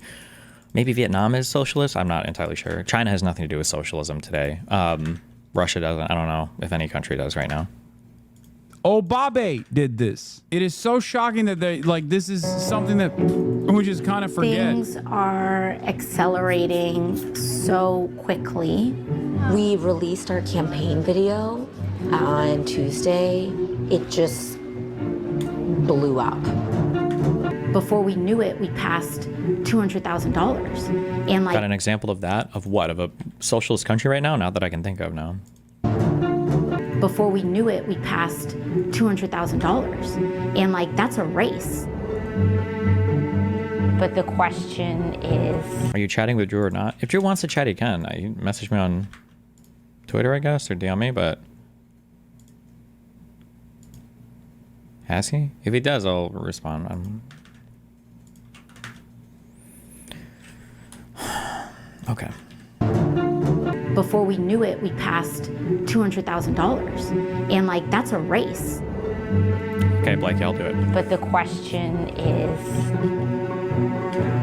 has this all... How was AOC able to defeat the incumbent? Justice Democrats, shouts out the Chunk Weigert and DSA, and also Kyle Kalinske. And also the very fact that the Democrats were so secure in that position that they didn't even care to, like, the incumbent at that point was, I think, like the treasurer of the Democratic Party. It was like the third most powerful Democrat in office, and just did not even think that there would ever be a serious contender. Yeah. And she just straight up popped off. It was a real underdog story. People loved it. It was exactly what was needed for the time being. Wait, haven't you been yelling about creating the biggest tent as of right now? Why do you want her to be critical against the party in this moment? What do you mean? Creating a big tent? Wait, okay. Let's see if we can...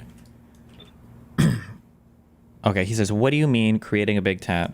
So my model is that they don't need to create a big tent among voters because most people will already agree with this message. What they're doing by acquiescing to mainstream Democratic messaging is they're actually shrinking their base because by just appealing to basically corporate donors, I think, right? You shouldn't have to do anything to make a big tent. It's the tent is already there. You just have to embrace it, basically, I think. Let's see what he says.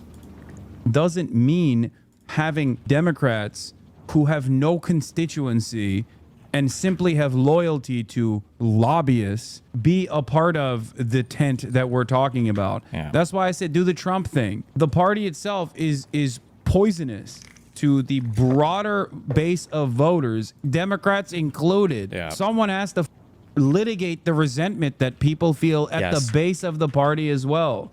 So yeah, I think shitting on Democrats is unironically a good thing. Not across the board, but like actively saying, you're wrong. Here's an issue that is a gimme. I swear to God, it's a fucking gimme.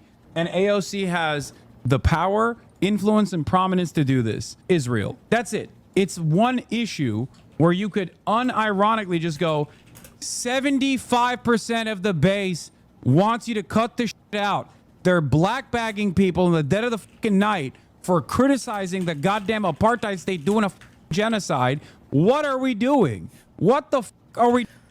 You should always be careful for these single polls. I've said this a million times. Just because people might have a negative view of something, or just because people have a particular view of something, doesn't necessarily mean that they would support a full, like, disengagement from that thing. But, okay. Apartheid state doing a genocide. What are we doing? What the are we doing as a Democratic Party? This is the Republicans literally using the issue of Israel and cynically tying it to anti-Semitism to undermine the First Amendment, to undermine due process, to basically... They love to wrap themselves in liberal principles when they can, if they think it helps their argument. It's one of the grossest things I think about, like, socialists or these mask-on tanky types. You should make a manifesto of what your ideal government ideology would be. Sometimes when you're attacking stuff, I'm not sure what you were in favor of. Sometimes I think you're a genius. Other times I completely disagree. Just ignore the part of you that disagrees, kill the part that cringes, and embrace the part that worships. We turn every single part of this. Why do Marxists think class consciousness is axiomatic? Has class struggle psychology ever been demonstrated? Marx wasn't a psychologist. Marx was a philosopher. The reason why... Careful. Also, I'm giving you... This is like an amalgamation of stuff I've absorbed from fucking random shit over the years. I've not read through all of Capital, okay? So I could be wrong on this, but take everything I say with a grain of salt. But the class consciousness, I believe, was supposed to arise naturally out of the growing resentment and the tension between capital and labor, right? As capital becomes more powerful, they're able to influence larger swaths of society. They have to engage in increasingly exploitative measures against the laborer. And as a result of that growing tension, naturally, a capitalist society will descend into some sort of like a revolutionary action will happen. It's just the next evolution. It's the next stage of it. It's the next thing. Kind of like how if you start opening up borders and doing free trade, a capital class will emerge and take power away from like the monarchs or whatever, because you're allowing some people to accrue resources, not because of just their last name or whatever. So like from mercantilism or whatever bullshit, you end up getting, and then monarchies and shit, you end up getting a capital class and middle class, and then eventually that will evolve into the socialist system. That's what everybody believed. That's another reason why I think they're in favor of things like accelerationism. They're okay with society exploding and collapsing because they know, according to Marx, the next evolution of society will be a socialist society. So if the current society collapses, that's fine. That's also why they tend to be opposed to things like redistribution programs or like tax cuts or child tax credits, because they just see that as staving off the inevitable collapse into a full-on socialist state.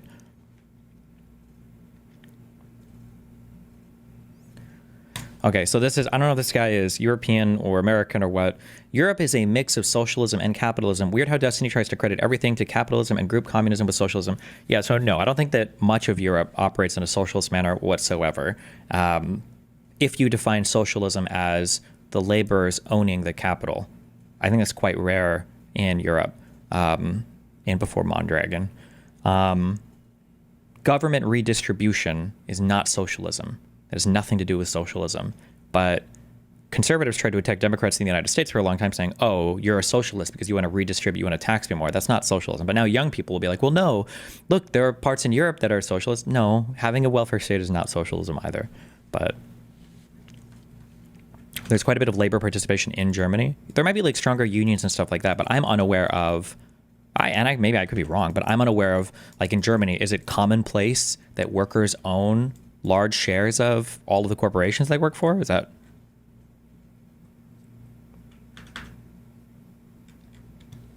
Amendment to undermine due process, to basically turn every single part of this problem into an immigrant enforcement problem, when in fact, to undermine the First Amendment, to undermine due process, to basically turn every single part of this problem into an immigrant enforcement problem, when in fact immigrants are not even causing any trouble in this goddamn country. What the f are the Democrats doing? How are they not screaming on the rooftops about this? Sadly, that won't play to the masses. You're wrong. You're delusional. The masses are not pro-Israel. Please stop. I don't think you guys understand how angry and resentful people are towards institutional power. It doesn't matter. It transcends above party loyalty. That's why there's a plurality of people that don't vote for a multitude of different reasons, but this is one of them. That's how Donald Trump won. He dicked down every single contester. Would you consider workers having guaranteed stock options means as stocks are more important than tools, or is that market socialism? Market socialism is not a real thing, okay? That's Vosh wanting to be a socialist, but he's intelligent enough to know that socialism is fucking retarded, so he calls it market socialism. I don't believe in market socialism. I don't think it's a real thing. Technically, stock options or stock shares could be thought of as socialist in a highly technical sense, but the reality is any individual employee or collection of employees don't have a significant share of the total stock in the company, so not really. I mean, if you want to be cute, you could say that, but not really, not in any functional sense. Every single contender in the Republican primaries in 2016, he went after every single one of them piece by piece, ripped them apart. That's how Obama won against Hillary Clinton. The base wants a ruthless fighter. On institutional Dems right now would unironically be a benefit, not a burden, especially on key issues. And then not be afraid to defend. Israel is an easy win, but it's not people's number one issue. What do you mean? It doesn't have to be people's number one issue. What the f are you talking about? What do you mean? No, it doesn't have to be people's number one issue. I never said it is people's number one issue. I'm saying it's an issue where people are market socialism is something Deng Xiaoping came up with to make China capitalist. The way that I view China, I heard this explanation. I don't know. Maybe this isn't a real thing also. Maybe this is fake like market socialism. But I understand places like China to be like a state capitalist system. Like if the government has ownership of companies, which I believe the CCP, I think, has ownership of almost every company in or every large company, I think, in China, right, has a share of ownership, right? The profits of that company and then the capital accrual in that company, the appreciation is owned by the state. That the state owning it is not the same as the laborers owning it. So that would be like a state capitalist model, and that the state is a big investor in a lot of different companies, and then the state makes money. But that's not technically the same as the laborers owning the company, right? Because the CCP gets that money, decides what they want to do with it. I'm not passing judgment on any of the systems, by the way, in terms of like, is it good or bad? But it is people's number one issue. I'm saying it's an issue where people are... Workers total earn much more than the company. Why can't we count salary as payment for the ownership of the role? Because ownership implies something a lot different than getting paid a salary. Ownership implies that there's nobody making money off of what you do, right? I believe that Marx used this term in a morally neutral way, although I've heard people say differently, and I'm not reading Capital ever, so fuck that. But when you talk about the exploitation of labor, people usually think of exploitation of labor as in the Western world, or at least in America, we think of like, oh my God, they're exploiting those poor workers by being mean to them. What Marx meant when he said exploitation of labor was the only reason a capitalist hires somebody, and I stress this to you fucking retards all the time, not you, but especially Republicans. Remember, Republicans are like trickle-down economics. If the businesses have more money, they'll hire more workers. Labor is a cost of doing business. They are not an earner. They are not somebody that is earning money on behalf of the business. They are a cost of doing business. Labor is a cost, the same way that paying somebody to take your trash out or paying for electricity or paying for whatever. Labor is a cost of doing business. The only reason why you incur a cost when you're doing business is because you think you can make more money off of whatever money you spend on that cost than if you were to just have cash, right? So if I'm paying somebody $50,000 a year, it's not because I'm good or nice or because I'm trickling down anything. It's because I think that rather than me keeping that $50,000 a year, if I invest or if I spend that $50,000 on an employee, he can make me more money than what I would have by holding on to it otherwise. This is called the net present value of money, I think, right? If I'm hiring an employee for whatever amount of money, I'm making more money always than what I'm paying him. And that is the exploitation of labor. This is why if laborers owned the means of production, technically they would be exploiting themselves, but they would be the ones earning profit off of their own labor. When a capitalist owns a company and he hires labor, the money that the capitalist makes comes from the difference in revenue that the labor generates and how much you have to pay the laborer. That difference is called profit, and the profit is the exploitation. Ugh, okay, that would be a Marxist way, and I mean that's a way of viewing like transactions between capitalists and laborers. Okay. That it is people's number one issue. I'm saying it's an issue where people are diametrically the opposite of Congress across the board. Jesus, I've cut this up so much now, but like, okay, so he's getting into so he is doing the thing, right? This is the ML belief, right? The politicians and the capitalists do not represent the people. The average person actually truly is a socialist. You just have to like make them realize it, okay? This is why attacking the Democrats is good. Get away from the corporate donors and the lobbyists. Like the average person truly is a socialist. You just have to let them realize it. Diametrically the opposite of Congress across the board. And if your goal is to drive a wedge to showcase your authenticity as opposed to other charlatans wearing suits in Congress, that's a perfect entry point. There's normies like Theo Vaughn who talk shit on Israel, but it won't make them vote AOC. First of all, you are oblivious if you think that, because we haven't tested this at all. This is one issue anyway. It's not like my major point of contention here. Do you think that Marxism holds any value as a framework to analyze history? Personally, no, but also I'm not like qualified to say that, but no, I don't really feel that way. Somebody in chat pointed it out too. Remember, like capitalist economies were supposed to be the ones that gave way naturally. Like Marx, I'm pretty sure Marx believed that in his lifetime, the majority of the world would be socialist, or all of the developed economies would be socialist. And Marxists make a lot of bad predictions about the economy as well. So the tendency of the rate of profits to fall, for instance, is this what it's called? Fuck. Like this is a prediction that Marxists make about the economy. It's a theory in the crisis theory of political economy, according to which the rate of profit, the ratio of the profit to the amount of invested capital, decreases over time. This was supposed to be a big thing that would lead to the collapse of capitalist societies. I'm pretty sure Marx thought that this would happen in basically every capitalist country in his lifetime. Somebody should find a quote to back that up or not. I feel like I read that at one point, but I say that a lot, and somebody should find out if it's actually true. Some scholars, such as David Harvey, argue that the TRPF is a quantitative phenomenon, arguing it is an internal logic driving the movement of capital itself. It has been regarded by most Marxists as the backbone of revolutionary Marxism. According to this view, its refutation or removal would lead to reformation in theory and practice. I don't believe that anybody believes that, like, I don't think this has had any predictable anything on economies around the world, though, so. Destiny, the assumption that every worker wants to be an owner when the reality is the majority just want to earn a paycheck and check out for the rest of the day. Yeah, maybe, yeah. There's a whole bunch of stuff that goes in that, but yeah. Who coined the term trickle-down economics? I can't find any examples of Republicans ever using the term to describe their economics. I feel like this was used in the Bush era. I don't know if, I feel like people like Rush Limbaugh. I wonder if they, I wonder if the Democrats just use it as an attack term. Let's see if he says it ever. It was Reagan, right? Oh, Reagan might have said it too. I don't know. I wasn't alive when Reagan was president, but I feel like I remember hearing this a lot during the Bush term.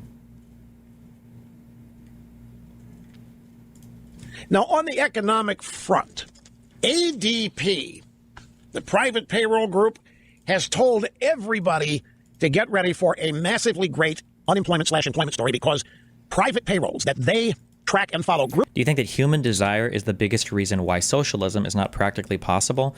Now, a common talking point against socialism is that the natural human desire makes it so that socialism isn't possible. That's bullshit. I just think it's a bad way to organize capital.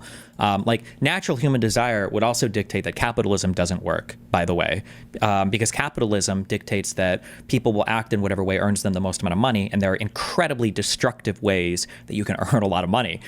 So capitalism shouldn't work because of natural human desire. The goal is to always have some government policy or some, well, I was going to say criminal law, but that's also government policy to offset the bad ways that people could chase additional profits. So nothing, yeah, socialism doesn't work because it's not a good way to run the economy. It just doesn't work. It just doesn't work. It makes bad predictions. It's a bad way to allocate capital. It just sucks. Grew by 234,000 in January, and ADP was expecting 185,000. This is private sector job. Not creation, it's their tally. ADP, the new year got off to a strong start for job creation. Businesses adding 234,000 jobs in January, according to ADP and Moody's. They were expecting 185,000 new jobs. Now, sometimes these numbers don't jive with government numbers, but Moody's is nevertheless saying to people, you better look out because with everything else happening in the economy, the job market is poised to explode right along with the rest of the economy. In addition, in the fourth quarter last year, wages rose at 2.6%. Actually, all of 2017. Wages rose at 2.6%. U.S. oil production has hit an historic milestone, 10 million barrels per day being produced in the United States. And you know why? Because we got rid of the policies associated with the Obama administration and energy. The Obama administration believed the United States was causing global warming, that we were destroying the planet. The Obama administration was trying to stop fracking. They were trying to stop mining and usage of clean coal. In less than 6 months, Trump came along and swept all that away. And now we've had rebounds in oil, plus the pipelines to deliver it, and clean coal. And now we are an exporter of energy. It's stunning, this turnaround, an exporter of energy. When for most of our lifetimes, we have grown up hearing how we become too dependent on foreign oil. Remember all those times we've heard that? And it usually meant Saudi Arabia. And now we're exporting. And then this. Just saw this on CNBC. The Atlanta Federal Reserve is forecasting first quarter GDP at 5.4%.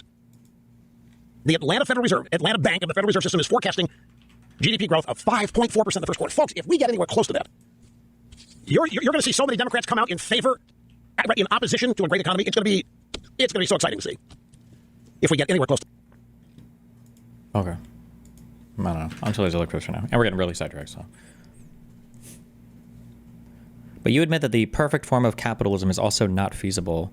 There's no perfect form of any economic thing. These are just systems that we use to determine how we do things. But that was the vaguest explanation of anything I've ever given in my life. Systems that are used to determine how to do things. I mean, perfect capitalism is possible, but I would argue perfect capitalism is a monopoly in every single arena. That would be perfect capitalism, as a company outcompetes everybody so well that they're able to buy off all the competition, shut down all of the competition, and basically this is normally loaded, but in a predatory manner, make it so nobody else could ever compete. Technically, I think you could argue that perfect capitalism just leads to monopolies everywhere. So this is why we have the government to balance things out, hopefully. And it can also lead to a lot of environmental destruction and every other shit like that too, yeah.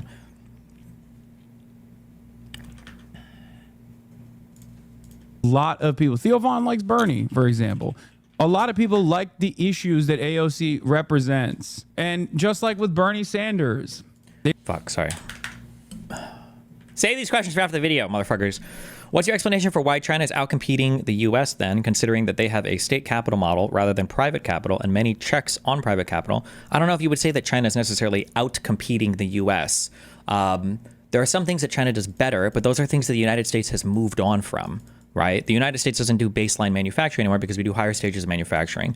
The United States doesn't focus on exporting goods because we export services.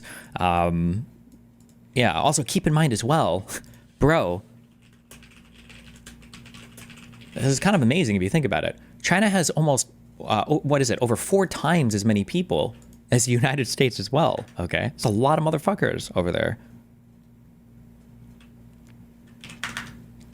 Yeah, what Albert said. The reason socialism is bad is because it is not good at allocating the factors of production. Capitalism isn't perfect, but it incentivizes economically efficient use of the factors. Yeah, I usually just call this capital allocation, but yeah.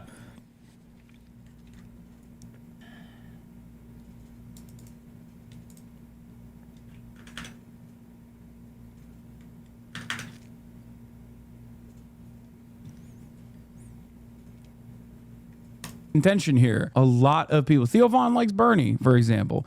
A lot of people like the issues that AOC represents. And just like with Bernie Sanders, they like it because they're outside, or, well, not AOC to the same degree, but Bernie Sanders is seen as an outsider at a time when outsiders are necessary for politics because insiders have ruined everything. People wanted to destroy the systems that exist so bad that they wanted to fucking drive a mallet through the whole process with Donald Trump. Not once, but twice. Yeah, also, AOC's at plus 62%, Fetterman is at minus 17%. To say that, like, Israel plays no role in this is ridiculous, dude. Come on. Fetterman is not only this... Fetterman's approvals are underwater, not only because of Israel, because he's also a fucking right-wing reactionary moron. A lot of you are so one note. You literally think, like, oh, Israel means, like, Muslim voters. There's not that many of them. Like, don't be stupid. It has nothing to do with that. It is so much more than that. Criticizing Israel and being unafraid and uncompromising, unyielding in your position is not about Israel at all, as a matter of fact. It's about everything else. It showcases... Oh, shit! I pre-watched the fuck out of this, yeah. So remember earlier, like, the problem with Israel, the reason why you can't break even a little bit with Israel is it would show that if you break even a little bit with the anti-Israeli thought, then you're undermining a key tenet of your philosophy, which is... He's not going to say fuck America, but it's like fuck America and fuck the West and fuck capitalism. Israel is just a good explainer for, or a good stand-in for broader ideological feeling or broader ideological stuff. That's why you have to be lockstep with the Israeli take. But the problem is just that, like I said, Israel was just like the perfect showcase to a normie to demonstrate how far are tankies willing to go with their belief systems. And we all saw on October 7th that it was really far. It was a lot farther, or a lot further than anybody would have thought. For Americans, that you are unafraid and uncompromising on your values. It's a significantly larger point.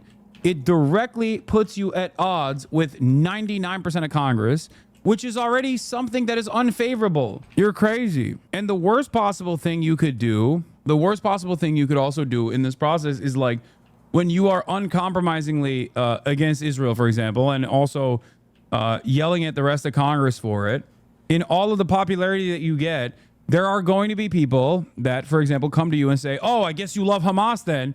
And in that moment, you can't yield. And I feel like if push came to shove in that regard, AOC 100% should say yes. I can see her being like, no, I hate Hamas. Hamas is and she should say the most condemnable force on the planet. They need to go away. And I will vote for every bill that says we need to kill more Hamas. That's what I'm afraid of. I'm afraid that she wouldn't dance around that and basically offer a major victory that basically says, yeah, I'm in the wrong and I'm sorry for ever criticizing Israel. There's a way to talk about these sorts of things without playing within the confines that Zionism is a permissible ideology that is like normal. Clarifying, I'm in no way defending Dems. I hate them. Just commenting on AOC critique. It's clear she knows what she's doing. I'm done. All right. It's got to be frustrating for Hasan. I can't imagine this, dude. I've said this before, and there was a price to pay. There is a price to pay. I'm paying some of it right now. When people ask me about like having so much of my life online, or at least in the past, especially when I did drama content, although it kind of applies to political ideology, one of the nice things about being so open about a lot of stuff, or about belief systems, or like doing research on stream, is I never have to like inhabit 2 positions or lie about stuff in terms of like what I actually believe in. It must be frustrating for Hasan to be mask on so much and then mask off other times, and his audience is not necessarily following, like, wait a second, was this guy like supposed to be like a progressive cool dude, or is this guy like a crazy fucking tanky? Like, I can't tell. And a lot of the times I think when you see Hasan getting like upset like he is here, it's because he's upset that his audience isn't following him on his like journey to mask on. You got me. You're right. She knows what she's doing. Good luck. I wish her the best. I've learned my lesson. There is no reason for me to criticize her, offer critique to any politician. True. You're just Get literally mad. doing Kamala He's mad. Harris style argumentation for AOC now. This is not because I hate AOC. Why the f would I often collaborate with AOC if I did not like her? If I didn't think that she had a tremendous promise? It's ridiculous. My argument revolves around what I see within the base. The base also say they like Cory Booker. Do you see me giving Cory Booker notes on what to do to win the to win anything, really? No, because I know Cory Booker is an institutionalist hack. Why is Harris polling at 28%? Dems love losers. Yes, they do. These numbers may seem insignificant in their face, but considering just how deeply ingrained support for Israel has been in the U.S. thanks to decades of pro-Israel, anti-Palestinian propaganda, these shifts are huge. Look at this, dude. Look at this. 53% of U.S. adults have an unfavorable view of Israel. That's Are crazy. you kidding me? That's crazy, Democrats, chat. 69% across the board, 71% for 18 to 49. 50 plus has a 66% disapproval of Israel. Like a 66% of Democrats have an unfavorable view of Israel. Are y'all crazy? It's crazy? done. Someone has to be the one that drives the knife in because it's over. And Kill I the think the Democratic Party. person True. that drives the knife in It needs is to be AOC. very important. Because if it's done appropriately, Then we get our severing Communist ties with Revolutionary Israel, Party. at least on the legislative front, or at least like significantly diminishing ties with Israel and reconsidering our favored client state attitude towards Israel, can either be done in two ways. It's going to either happen with a deeply anti-Semitic, anti-Zionist, or maybe even pro-Zionist who gives a Republican that benefits from the groundswell of anti-Semitic sentiment, and it will be a right-wing severing, or it can be someone like AOC, who is not anti-Semitic, but is certainly... Listen to how he phrases it. The worrying part about anti-Semitism, and I think he genuinely believes this, the scariest part about anti-Semitism is that if you allow like the crazy anti-Semitic stuff to boil up to the surface, it's going to be right-wingers that get to benefit as opposed to left-wingers. Like anti-Semitism, with the way that Hasan talks about it, is really just something to be feared because it means that right-wingers might end up gaining more political power. Not because, you know, we give a fuck about Jewish people or any shit like that. Which is base. I can respect that.